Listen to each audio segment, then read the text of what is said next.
I want to come to India, where the Communist Party of India is quite is openly against the United States in terms of their foreign policy orientation. India, as we know, stands very close to the United States today because of the people to people connection, the trade, the defense ties. So, how do you think the people on the left in India can adjust to this new reality? I think it's important to make the distinction between states and people at large. And by people at large, I include several other institutions that can include businesses, that can include educational institutions, that can include labor organizations, that can include NGOs, and a whole range of other arrangements. Um, the Communist Party is not just in India but across the world, I think, are rightly opposed to US military interventions, US aggressive foreign policies, the US backing of dictators when it suits them, US toppling of even democratic government when it suits them. Um, so that's one side of communist opposition to the US government, is the sort of militaristic, aggressive foreign policies that the communists oppose, and I think everyone should oppose. And then there is the opposition to neoliberalism, which is essentially not just US, it's a global order now. But the US has a significant say in the IMF, which is very instrumental in pushing austerity on governments, when there is a sovereign debt crisis, and we can discuss about some of those issues, in dismantling labor laws, in promoting economic ideas that are detrimental for everyone, but really tremendously detrimental for the global south because of large sections of people living under poverty who actually rely a lot on some of the basic services that governments offer, and neoliberalism is a very direct assault on that. So I think these are two legs that leftists generally across the world oppose when it comes to the US establishment. Um, but I think uh, it's important to also make the point that we are not in the conventional Cold War years. So it's no longer the sort of, a very ideological uh, question of taking sides between the former Soviet Union and the US, locked in almost a sort of all out conflict.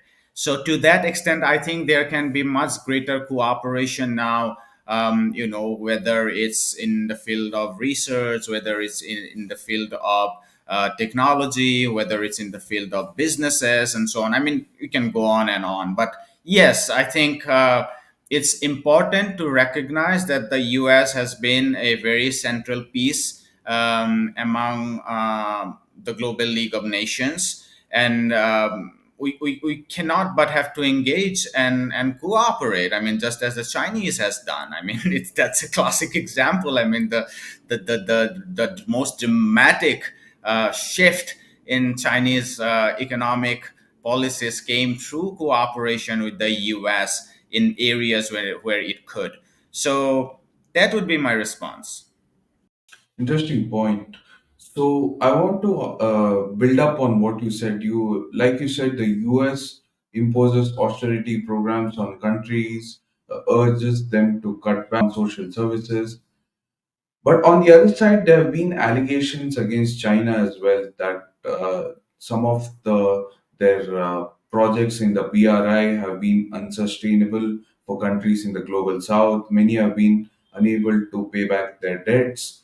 So, for countries in the global south, where do they look for financing for their projects, infrastructure projects, and other projects which are crucial to their national development? It's important to understand that the global financial structure is is completely irresponsible to people at large, and in particular those of the global south.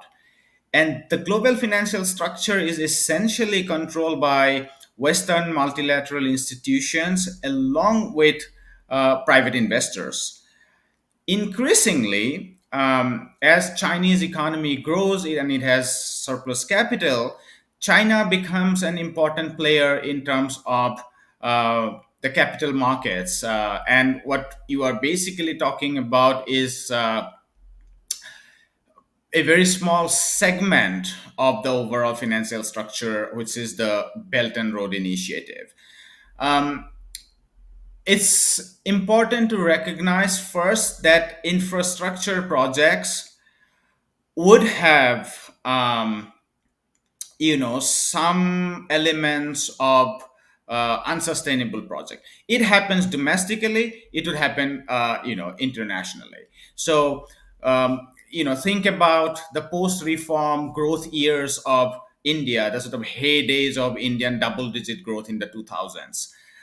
Why did we have so many non-performing assets in the public sector banks and also in the private sector banks?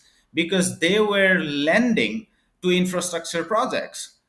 They were investing in roads, in bridges, in whole range of infrastructure projects. Some of which would always have bottlenecks, just longer gestation periods than it was calculated. Some of the business projects would actually be not very viable, which the bank would never be able to calculate very precisely. So if that happens with any domestic economy, it would also happen with any kind of international economy. So the question is not that whether some of the projects in Belt and Road Initiative has not lived up to the sort of plans in on papers.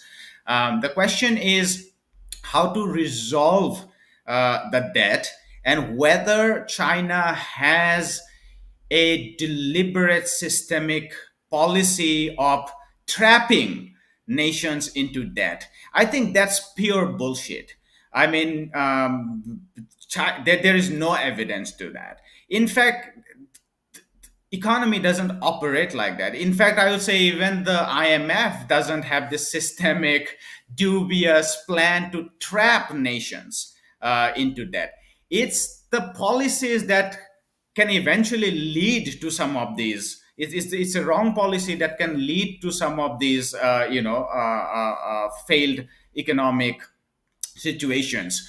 So, if you look at Sri Lanka, for instance, it is pointed out by many, CP Chandrasekhar, many others actually, that bulk of the loans and bulk of the capital inflows came through the market from Europe, from the US, and even Japan. It was, I don't remember the exact figure top of my mind, but maybe like 10 to 15%. And don't hold me on this, but it's a minority share that came through the Belt and Road Initiative or the Chinese investment.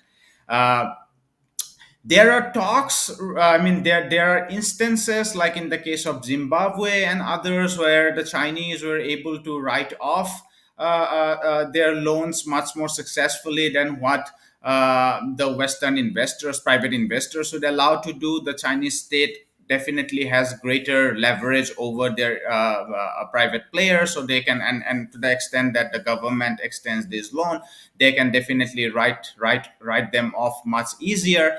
But it's also important to understand that China alone cannot go off the international financial structure. I mean, the moment it goes out of its way too much and starts writing off these unsustainable projects, their bond ratings would hurt. So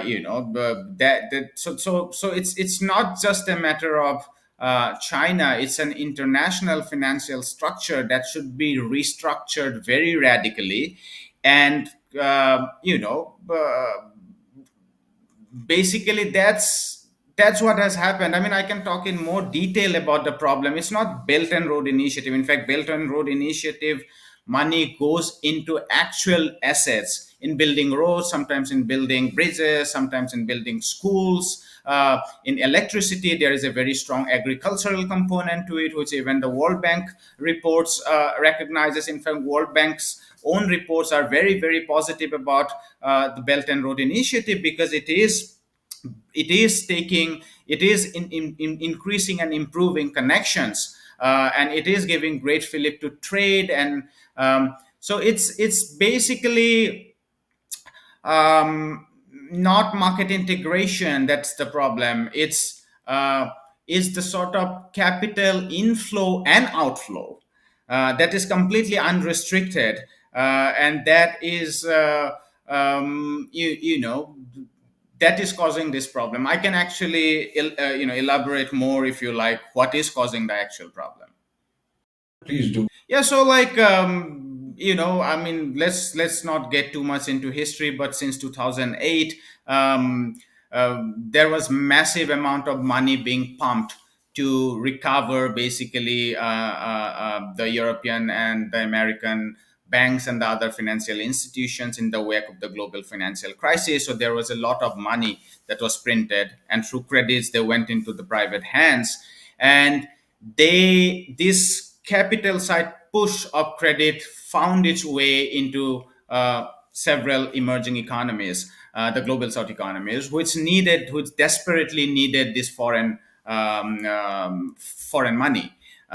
Because obviously, as we know, that most global south countries have a very unstable current account, which means that in terms of trade, they import very critical and high value commodities, and they export very low value primary commodities mostly, and some manufactured. But yeah, they don't have current account surplus, that so they need capital inflows. So these huge capital side push, they found its way in eventually in the global south. And why do they move to the global south? Because the interest rates are higher. uh, but then there are policy shifts eventually as the economies in the global not recovered. Interest rates are raised to contain the pretext of inflation. And as interest rates are raised, capital just stems out of the global south without any restriction and comes back to safety, leaving the global south countries, including the states, the nation states which borrowed from this through these bond markets, in tatters. And then the IMF goes in and say, now you have to restructure even your domestic debt, which is like an absurd thing. Like, it has the crisis has nothing to do with domestic debt. Domestic debt can be restructured in a whole range of ways. You can write them off, you can tax, you can do some sort of moratorium. You can play with your tax structure and stuff. Like, is the international lending that is very, very rigid, and you can't do much about apart from continuing the process by evergreening more loans from global financial lenders, or sometimes even filing bankruptcy. So that's the problem. It's not the Belt and Road Initiative. Interesting point that these kind of explanations are required for people to understand the whole concept, because the mainstream media doesn't explain the whole context of how these projects operate and how the financing works and how the international financial system is structured. So before we end, I had one more question about China. India-China relations since 2020 they have gone downhill because of the incident at Galwan.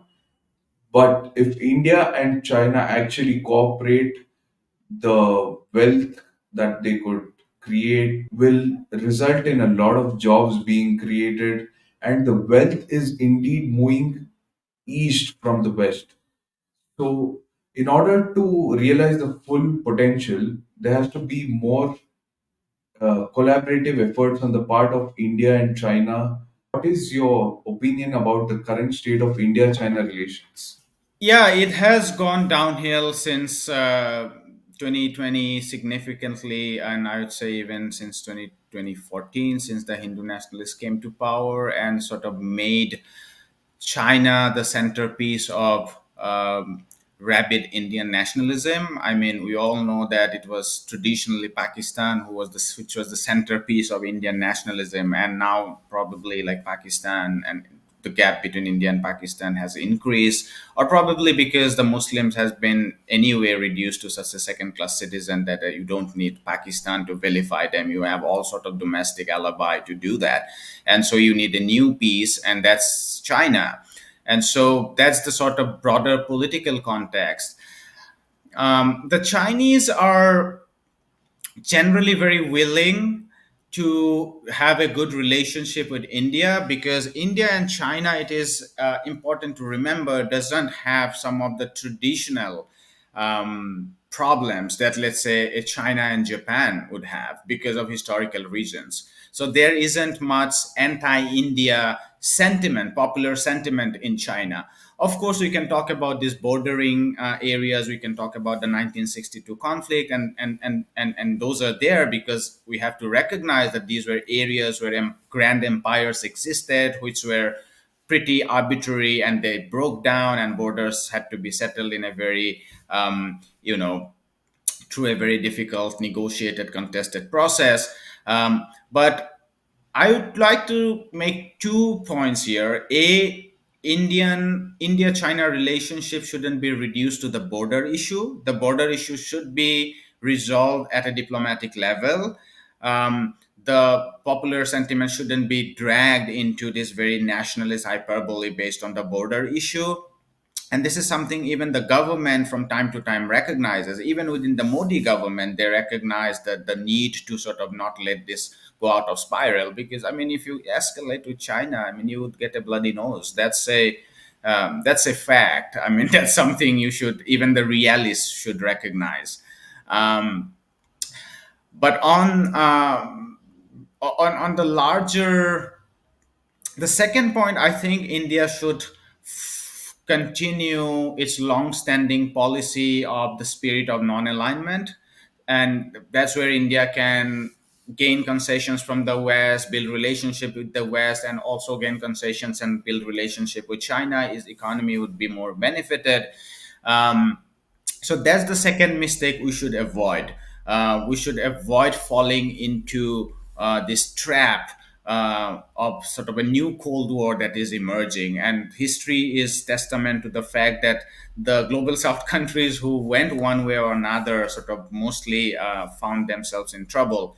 Um, and finally, I would say that there are certain economic contradictions that are difficult. Like, for instance, China has gained enormous efficiency in terms of production. There are these real contradictions in terms of Chinese manufacturing versus Indian domestic manufacturers. So those issues are more complicated. I'm not suggesting that we should relapse into some sort of tariff wars or protectionist regime, but there can be bilateral sort of agreements that provide safety to Indian producers. In certain cases, we can even seek Chinese help to build capacities, because we should also recognize that China would be now increasingly offshoring some of its very highly labor intensive manufacturing processes as it transitions from the middle income to higher up the economic ladder. And there is a great opportunity there. The Vietnamese, even Bangladesh, they are utilizing some of these opportunities in terms of plugging yourself into the global supply chain, in terms of bringing in Chinese investors to to sort of boost your startups or even infrastructure projects. So those are the kind of things I would think need more precise and more careful sort of working and collaboration. But on the military front, I'm very clear that India should avoid jumping on board with this Western aggression against China, forming part of the alliance, this Quad and AUKUS. These are really graveyards that Indian ruling elites are digging for Indians at large, and we should oppose them. Well, Jyotishman, that was a very interesting and enlightening conversation. I learned a lot from you. I hope you enjoyed the conversation. Guys, I'll be linking all of my handles as well as Jyotishman's handles below.